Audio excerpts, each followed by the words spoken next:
Yo, I just got a question in a producer community I'm a part of about how you can band split frequencies, or rather, how you can band split a sound in order to apply a certain effect only onto like the highs, the lows, the mids, something like that. There's a few good ways that you can do this. So here I have this sound that I made that's in one of my Patreon packs. And let's say I want to just work with the lows separate from the highs, or I want to distort, it's already really distorted, or I want to, add some reverb or room to the top end without affecting the lows. Well, the way that I can do this is I can get an EQ8, and I'm going to group this EQ8 up, all right? And then I'm going to create a high pass filter, and I'll set this to 100 hertz for right now. It doesn't really matter for the time being. So 100 hertz, I'm going to right click the knob to map it to macro. Where did I map that to? Oh, map it to macro 1. There we go. So now I have that sitting right there. I can put this back at 100. And then what I want to do is duplicate the EQ8. So now I have two identical EQ8s, but this one on the bottom, I'm going to make a low pass filter. So I'm going to call this one low, call this one high. So there is a simple band split right there. And because I mapped the macro before I duplicated it, now both of these knobs are mapped to this macro. And I can adjust where that band split happens right there. So now is the part, where basically you'd want to start applying effects to either the high or the low band, like that. So let's just go ahead and add like a little reverb to this one. You can see I've got like a nice wide reverb on the top end, but the lows, which is like that low sub, are unaffected. And I can adjust this to only maybe get just everything above like 1,000 hertz reverbed.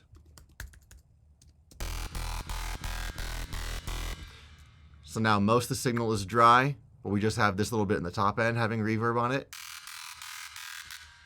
All right, and the rest of it is nice and dry. So that's a simple 2-band split right there. And this is very, very, very handy when you're producing. I use frequency splits all the time in order to really hone in the areas that I'd really like to process in my sounds. There's another way to do this, though. Let's just go ahead and duplicate this. We'll call this one band split 1. And this one, we will call it, come on. Can't use Ableton today. This is band split 2. All right, so on this one, I'm actually going to do a 3-way band split. So we have the lows, the mids, and the highs all separately. And I think the easiest way to do this is with the multiband dynamics. So if you're not familiar with what multiband dynamics is, do not worry about it. I'm not actually going to use this for compression. I'm just going to make use of the fact that what multiband dynamics actually does, it takes your signal and it splits it into a high frequency on this band, a mid frequency on this band, and a low frequency on this band right here. All right, so the way that we determine these splits are with these two numbers right here. So this 2.5 kilohertz, what that means is that everything above 2.5 kilohertz is going to be on the top band, and 120, which that means everything below 120 hertz is going to be in the bottom band, and then everything that is above 120 but below 2.5 is going to be on the mid band. All right, so check this out. I'm going to turn the amount down. That means that there's going to be no compression at all. We're just going to be doing the band splitting. Same deal as before. I'm going to group this up, and I am going to create some macro mappings. So I'm going to first right click and choose map to macro 1 on the band split, and I'm going to right click and choose map to macro 2 on the second band split right here, and then duplicate it twice. So now we have a high, mid, and low. On the low band, solo the lows down here. On the mid band, solo the mids. And on the high band, solo the highs. And now you've got the top end of it, the mids. Let's put a spectrum after this so you can kind of see it even better. So the highs, right? It's everything kind of above 2.5. Now, obviously, there's a little bit of like crossover. It's not like a brick wall, but mids and the lows. Like that. And so like we can go ahead and maybe add a chorus onto the top end of it. And usually when I'm doing this kind of stuff, I'll put the processing in front of the frequency split. That way I still maintain the nice clean crossover. Not always. It changes how it sounds. Like this is most prevalent with distortion. So let's actually use a saturator. So for example, here's a saturator on the top end, and I'm going to adjust this frequency split so I'm getting everything above like 1K. So I'm distorting the top end. You can hear how it's much louder and grittier, right? But listen to how that sounds when I'm putting it after the multiband dynamics.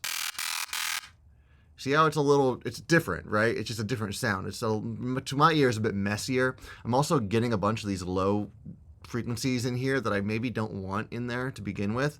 And that's because what's happening here is basically you're saying, when it's in its current position, you're saying cut all the lows and then distort it. So you're not getting any of the low frequencies in the distortion plugin. Whereas if you put it up here, you're saying distort the entire frequency range, including the lows, the mids, and the highs, and then cut everything except for above 1.06K. So it's going to be a different type of sound. Oftentimes I prefer this.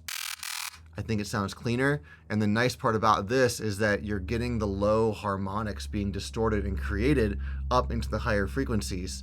So those when the lows are being distorted, it's still creating a harmonic series above that. And that harmonic series is reaching up into the top band, and it creates a really nice sound, I think. So I often do my saturation before filtering for band split frequencies. There's a lot of other ways you can go about doing this too. I mean, other plugins that are third-party plugins will do this. If you want to create a 2-band split, let's call this a 3-band split right here. Call this a 2-band split. Let's just getting really confusing with the numbers, but fuck it, whatever. Let's do a 2-band split, band split number 3. There we go. So you can actually do this with the multiband dynamics again if you prefer this method. So amount down, group it, dupe it, call this one high, call this one, one thing I forgot to do was I forgot to assign the crossover. Now, here's the thing, is that what I want to do is basically just turn off the high band. So now we only have the lows and the mids, right, and a single crossover point. So basically, what this is saying is everything above 250. Here, solo that, solo that. So now it's saying like everything above 120 hertz. I don't know why I said 250. 120 hertz is on the mid band. So that's like everything above the sub range or whatever. And then everything below 120 is down here. So it's the same kind of thing as we had going on over here, like that. It's a pretty similar setup. So anyway, that's how I do band splits in Ableton, and hopefully you find that useful. If you did find that useful, I got a lot more tutorials on my Patreon. So just go search for Hello Ego. There's a link in the description as well. I would love if you're on there. There's lots of really great tutorials. I'm uploading them every month, as well as sample packs that include samples, tons and tons and tons of samples that I make with my modular synth like this and others. So would love to see you over there, and thanks for watching.